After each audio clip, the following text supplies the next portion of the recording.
Hello everyone, this is Marita, one who catches lightning, with the Path of Ish podcast, Walking with Our Shadow, where we share ancient indigenous teachings of remembrance, all so we can walk and learn how to walk a path of radical self-love. Hello everyone, I'm Marita, one who catches lightning, with the Path of Ish. Back here with another opportunity to sit in the circle with you as we continue our conversation of regeneration, biodiversity, community, and connection. And so let us take our 3 breaths and connect with the biodiversity of who we are. And so taking that first breath in and out, we welcome in the biodiversity of our mind. And take a moment now to, as you connect with your mind and welcome it in, to invite it to represent itself as an environment. What does that look like, feel like? Second breath in and out through the nose.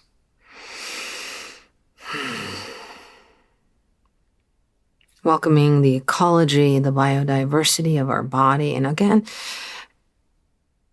giving it the opportunity to show up as an environment in and of itself.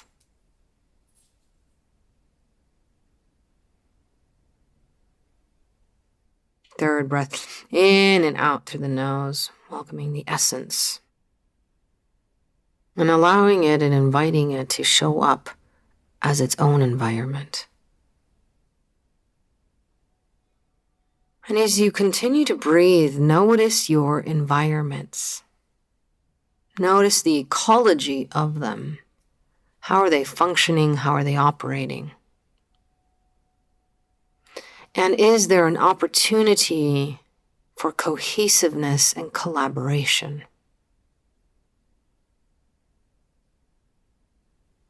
To help us with that, we approach the circle to hold us in collaboration. So we approach the energy of the east, the south, the west, the north, that direction above, below, and here on this plane within. And we humbly approach it to hold us, to hold this conversation, and we ask Mother Earth to provide the root for it.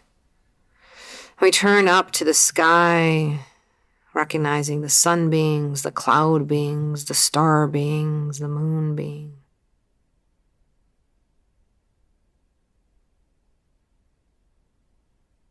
Allowing ourselves the potential to sit in multi-dimensions, but presently aquí. And so we enter into the circle.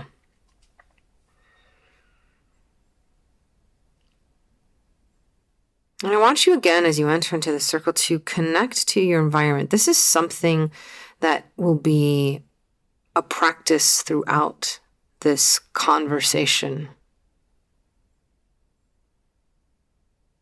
So throughout this conversation that we're going to have, I want you to pause and check in on your own time. I'll cue a few.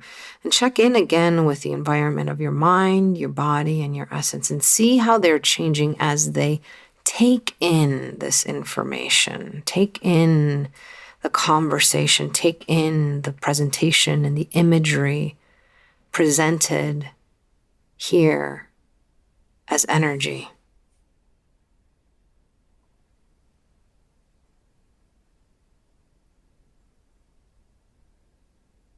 Now, we've talked about sustainability again and talking about how we're trying to move away from that word because it's sustaining a status quo.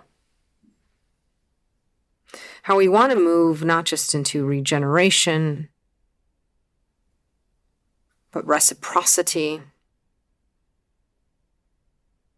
But I was meditating this morning and really thinking about that word sustainability again, and not just as in sustaining,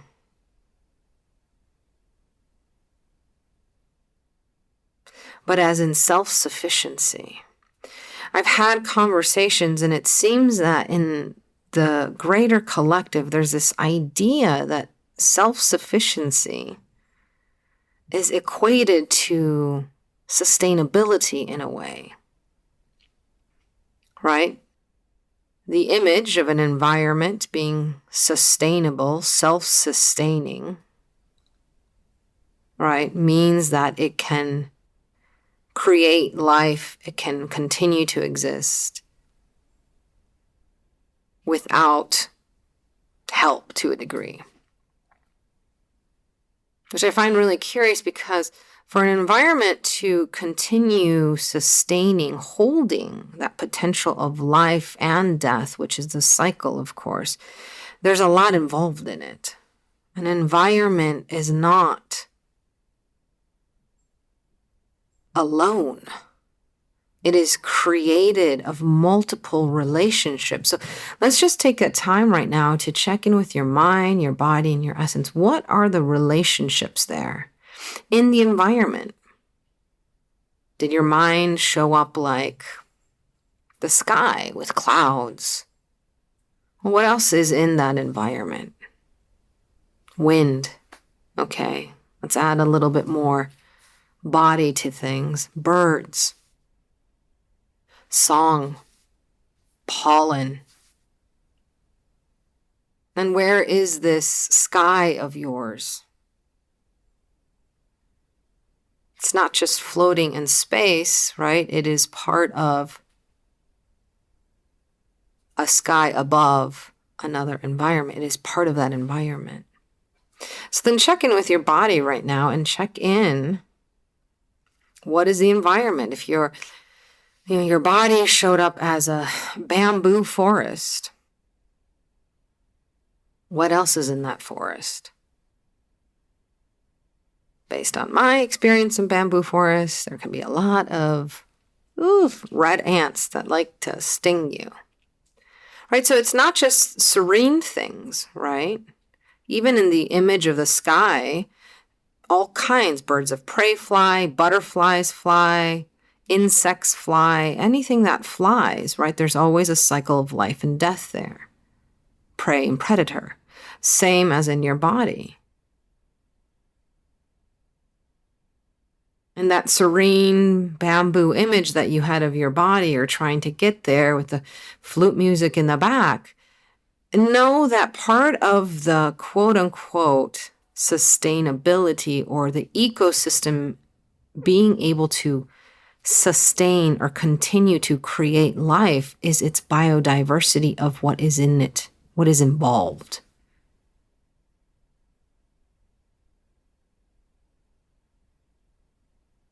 And let's do the check-in with that essence. What is the biodiversity of there? And the reason that we're doing this is to show you that in the imagery of this sustainable environment, self-sustaining environment, it takes a lot of collaboration. Yet when we use that word for humans, and humans use it, there's a huge disconnect of self-sufficiency. There's a disconnect in sustainability, and there's this huge void of isolation.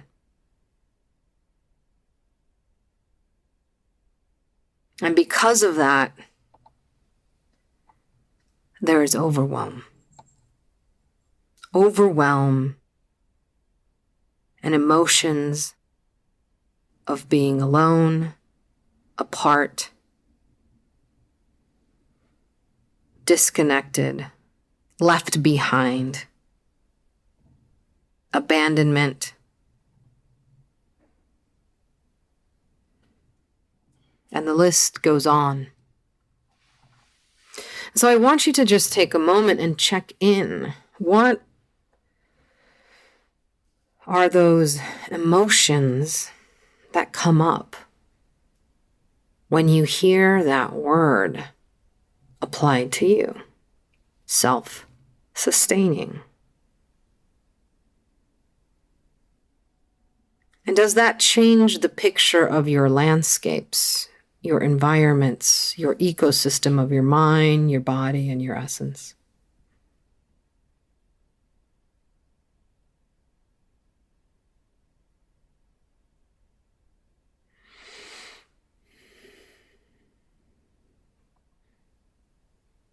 And take a moment to take a note. If you have your journal with you, this is a time to take your notes or to come back and pause, or pause the recording now and then get back to it.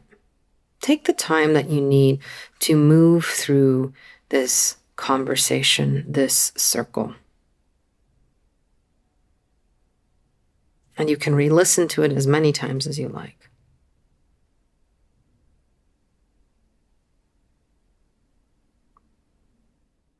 Now, when I've done this ejercicio in my classes to a degree, it's not the same one, they're always different.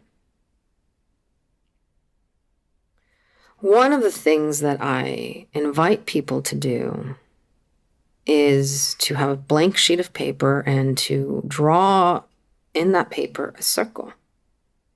And in that circle, in the middle of that circle, put your name, you, or a representation of you. You want to draw yourself in any way. And you can go even further to draw a representation of your mind, your body, and your essence, and draw those ecosystems. And then what we do next is we start to see how connected are they, or how disconnected are they? Are there any similarities between them?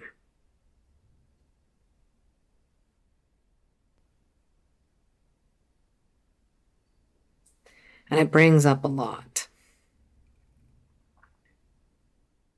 And the reason to do this is to try to see, especially if we're working with our 3 parts, is there an environment, right? Or is there out there an image of something that can hold all of this, all of your different environments? And the answer is yes, we live on it. This planet, Earth.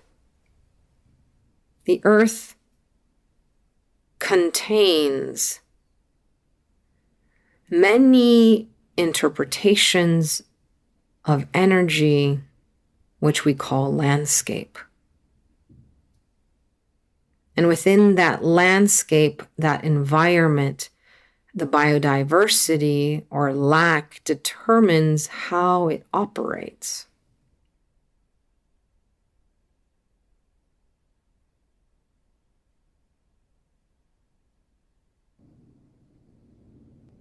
Now, if all of this kind of conversation is new to you, go back to some of my earlier podcasts and get to know how this circle works so closely with the imagery of nature as something that is part of us inside as well as outside. It is a reflection. So taking in that reflective state that the nature outside sometimes can reflect your inside, right? That's why when sometimes we get stressed, we go to nature to calm down. The calm outside reflects the calm inside. But what I find fascinating is that when people are called to nature, especially from, como se dice, ciudades, big cities, right? They say that nature is just simple, yet it is so diverse. It is so intricately woven. There are things happening in nature that happen in a New York subway system. It's just a different way of being in this dimension.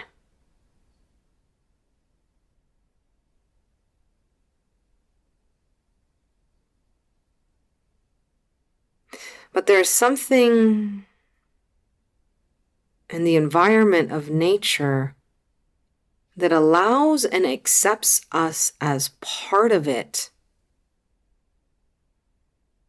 in such a more natural way, such an easier extension to a degree. There are very harsh environments out there in the universe and on this planet.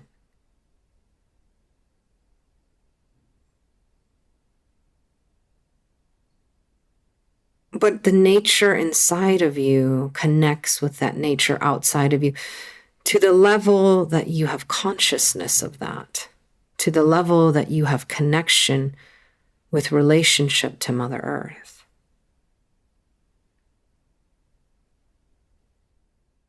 Which is a harder thing to be able to see in an environment where the materials of Mother Earth have been reconstructed to represent homes, streets, subways, the chair you're sitting, or anything like that.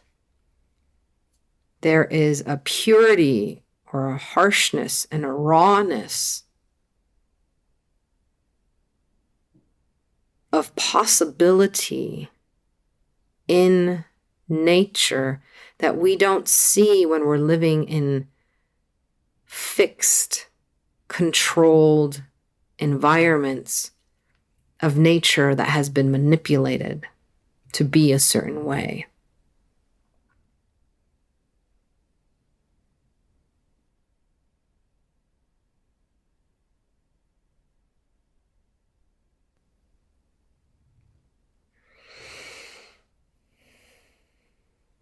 So let's take those 3 breaths again, in and out through the nose.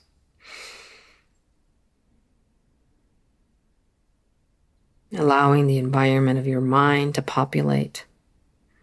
In and out through the nose, allowing the environment of your body to populate. In and out through the nose, allowing the environment of your essence to populate. Muy bien.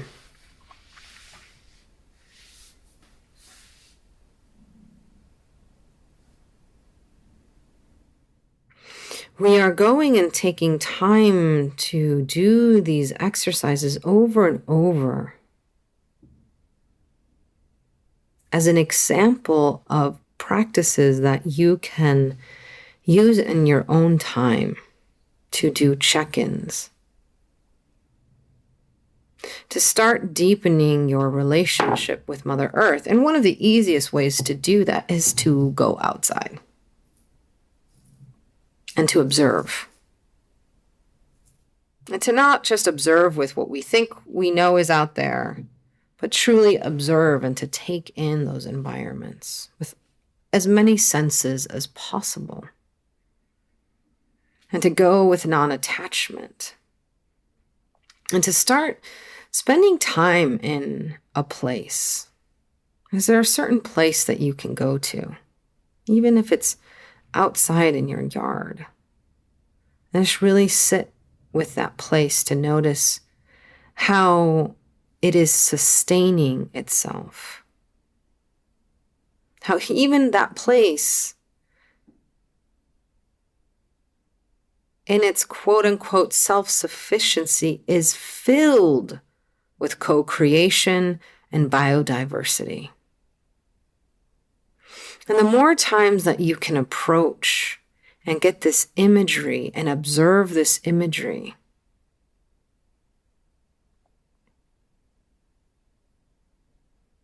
through this lens of connecting, you can start building examples so that when you feel isolated and alone and cut off and devalued, because we live in a society that does this constantly, we can go to examples and go to the imagery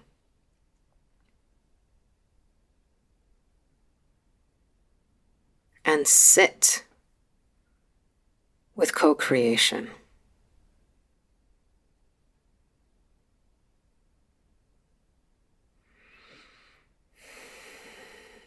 Because even in isolation or in abandonment, it doesn't happen alone. There is co-creation.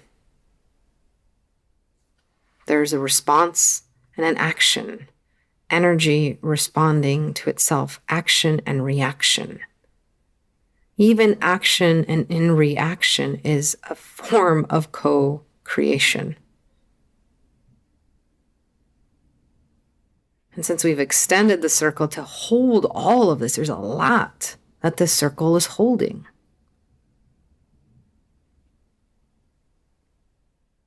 And we're using this bird's eye view of things instead of getting into the small nitty-gritty to give us perspective.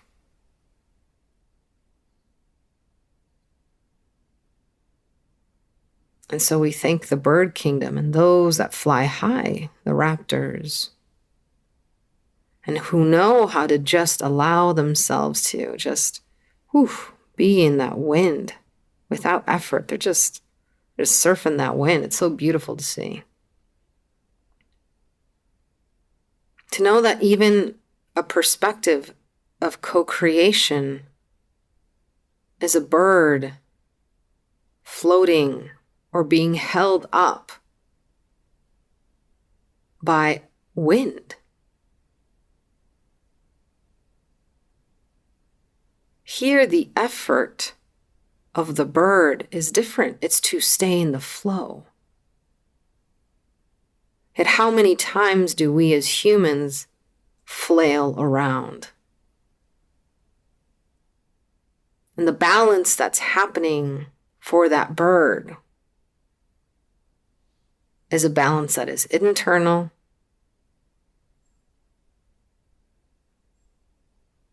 and a balance in relationship and co-creation with something that is external.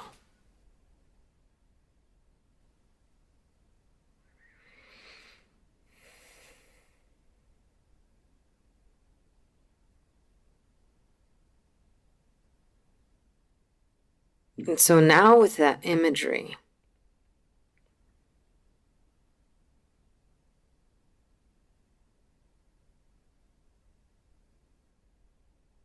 of co-creation,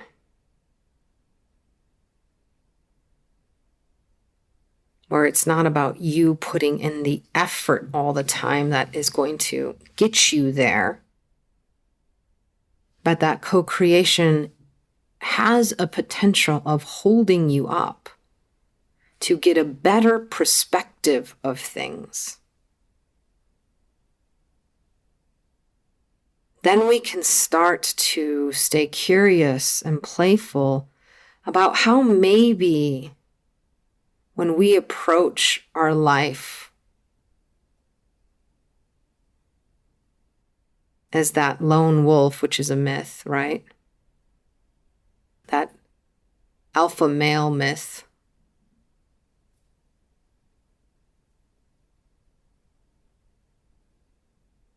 That we have a very narrow perspective of creation or the possibility of what could be created, because it's only coming from your energy, your efforts, your viewpoint, your relationships, your experiences, what you have learned, and that is limited. We are limited beings. We are unlimited in our potential when we enter into a space of co-creation. One of those spaces is the potential of working with the different parts of who you are.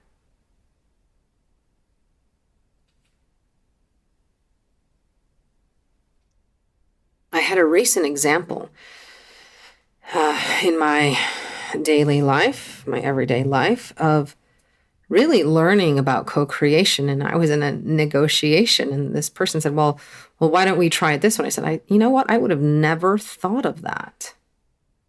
Thank you so much for bringing that potential solution that in my beingness or in my mode of work, my apparatus of how I react to things, right? Or how I try to problem solve comes from my limited experience. I would have never thought of that.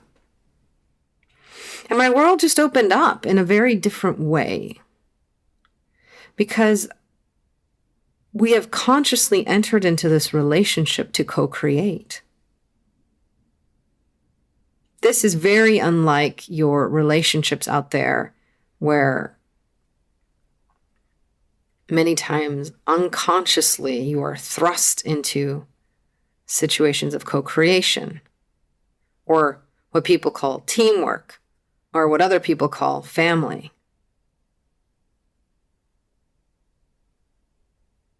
This was really a conscious coming in to leave our wisdom at the door and see what the possibility is to create. And so it's been a fascinating, life-changing experience for me, because had I based the way I wanted to enter into this relationship I would have based it on all the times that have gotten burned when things haven't worked out. And I would have gone down my spiral, my human spiral. And I've had a lot of great information and memories that could justify to not trust people, to not ask for things, to not ask for what you think is more, to not ask for help. And yet this relationship, I've had to consciously allow myself to receive.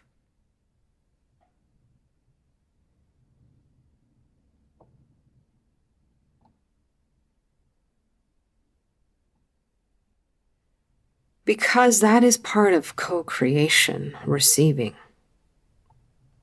being part of a cycle.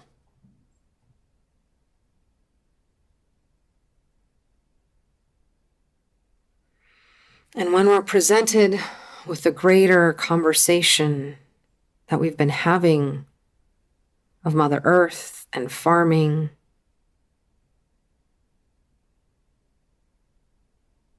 the climate crisis, what we start to realize is that the crisis is not just something happening in our exterior world, but it's also reflecting our interior world. Because we have not been taught or do not have examples of the possibility of co-creation in a way that is equitable, even with ourselves.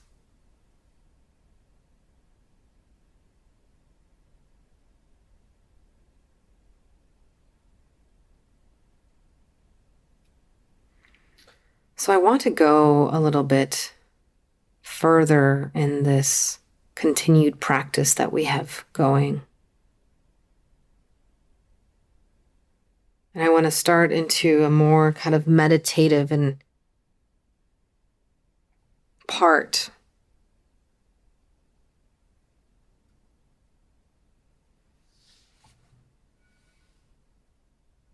And whether if you are a doodler or you want to continue drawing your circles and your imagery and seeing what connects and what doesn't connect in your environment. Or if you just want to listen. You do you, boo. So just consciously, just kind of reset. And if you have to stretch or yawn or stomp around or get a glass of water and then sit back down.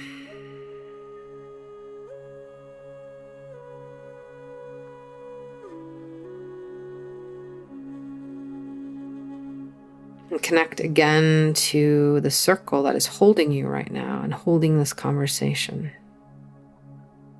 Connect to the directions again. Find your place, your direction within them.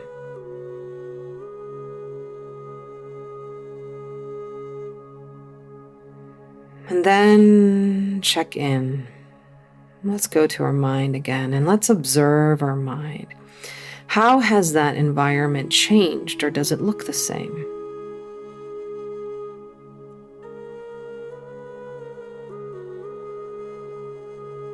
Maybe it was a stark environment and now it's full.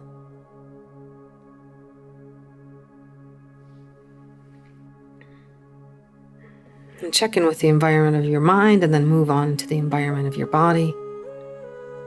And just observe. Are there more creatures there? Is there a waterfall? Is there rain happening? And then check in with your essence again and check into that environment. Has it finally, sometimes it takes essences a little bit longer to create a space, an environment that reflects.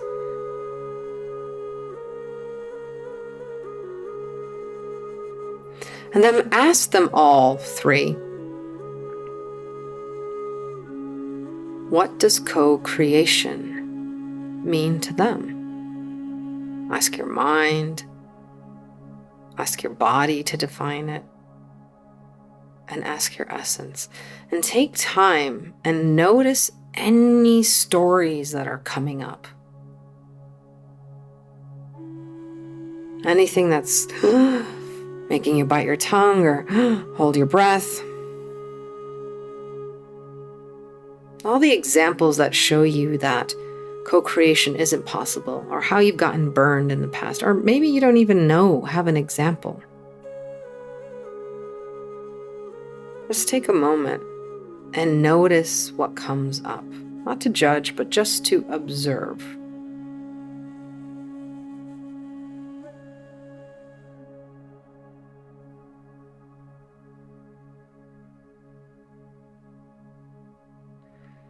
And then notice how, if you're gravitating towards one spectrum of positivity or quote unquote negativity, can you go in the opposite direction? And think of things of when co-creation did work and when co-creation did not work.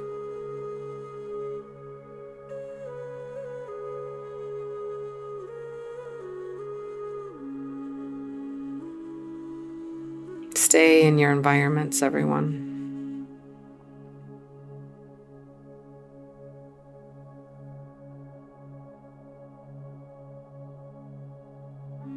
Even in your time here with yourself, we are acknowledging a biodiversity of experiences. And I'm saying bio because you are feeling the effects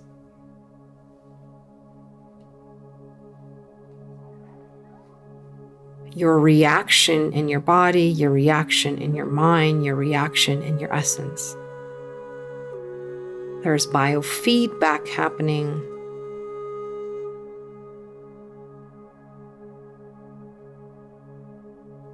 And so much more.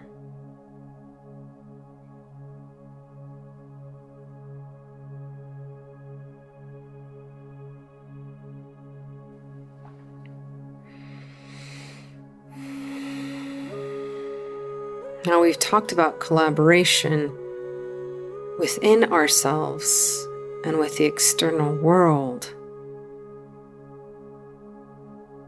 But today, this continued conversation and moment is to really look at those three parts.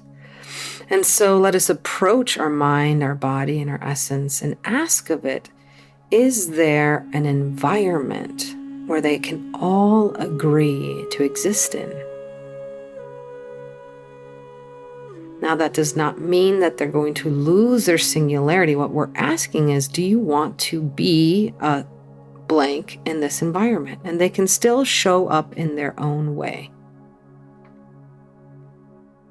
Then they become part of the landscape of a greater environment. And we're going to Mother Earth, knowing that this is possible. Maybe they can all agree for the next couple of minutes to live, in a place. You want to make the place livable, right? Something that makes you feel good. And this is a place, of course, in nature. Maybe you're climbing a tree. Maybe the memory is of waterfalls, of oceans, or a time of the lake. Make it palpable. Make it real. Make it delicious to be in.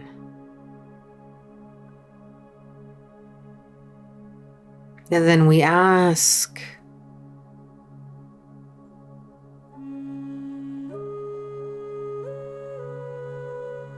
can these environments then all become part of a greater whole of who you are?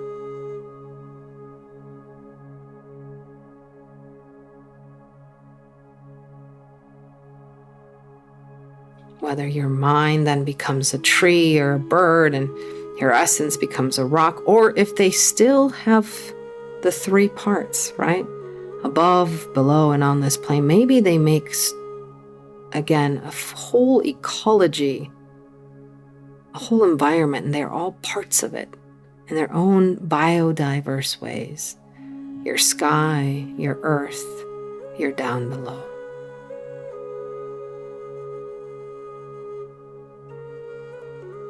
And see how circle holds it.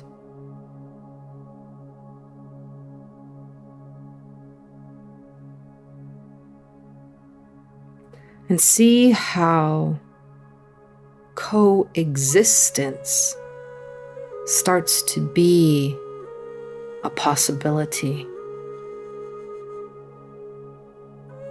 And how from coexistence, then we can go to collaboration.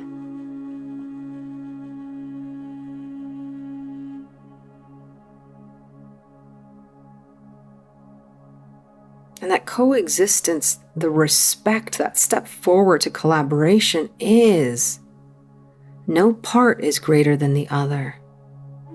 Your mind isn't greater than your body isn't greater than your essence, and all along, your essence isn't greater than all of them. They all have their own intelligence. They have all their own way of acting and reacting and creating.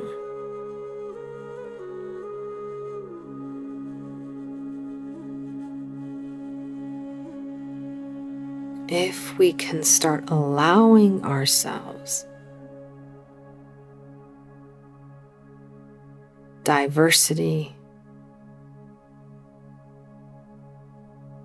and the diversity of our parts to be who we are, and not think of cohesiveness as a singular thing, a monoculture world. But yet you can exist with your diversity of beingness, of all of your parts. Come with respect and then co-create.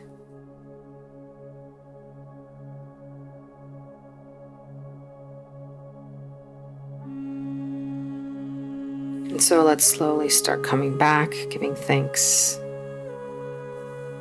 to all of our parts who've been working really hard today. Our body, our mind, and our essence, taking our 3 breaths in and out through the nose.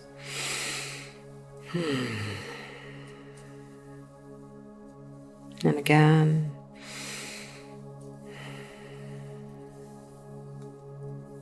And again.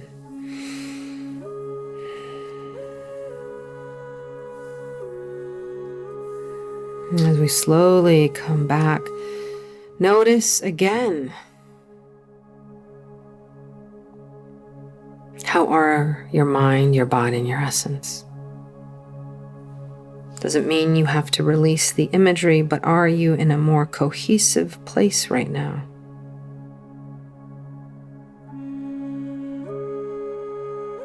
And if we can start here with respecting that we are supposed to be diverse creatures, complicated creatures, and accepting that you are, then we will stop abandoning our mind to self-sufficiency, our body to self-sufficiency, our essence to self-sufficiency. We will stop thinking that sustainability is self-sufficiency and not cohesion and collaboration.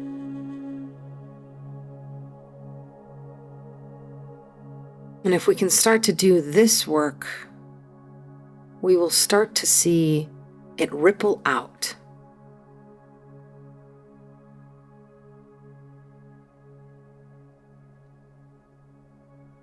Because the more cohesive and the less divided you are, the more energy you can keep and be in, instead of fighting yourself the whole time.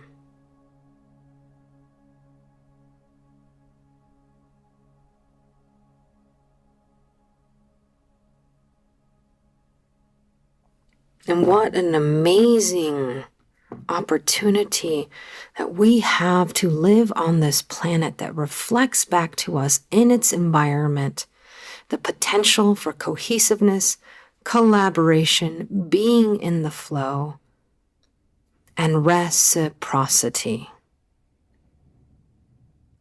If we can start acting that way with the nature inside of us, then we can start collaborating with the nature outside of us and take our place willingly in the cycle of life.